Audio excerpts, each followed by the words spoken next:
कब तक नाराज होगी मुझसे? और ये खामोशी हमारे रास्ते की दीवार बनी रहेगी। ज़ारा, मैं जानता हूँ जो कुछ भी हुआ बहुत गलत हुआ, लेकिन अब हो गया ना। कब तक उस लम्हे में कैद रहोगी? प्लीज उसको जाने दो।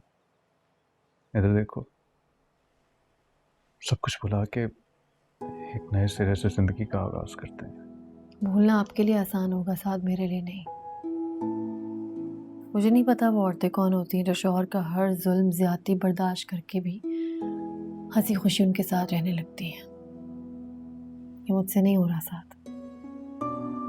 मैं वो जिल्लत, वो शर्मिंदगी भुला ही नहीं पा रही।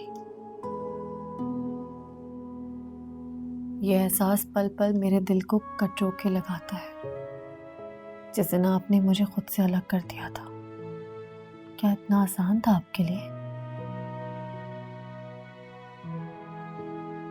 मेरे लिए आगे बढ़ना बहुत मुश्किल है साथ। मेरी जिंदगी का लम्हा उसी दिन ठहर गया था जिस दिन आपने मुझे तलाक दी थी, मुझे खुद से अलग कर दिया था।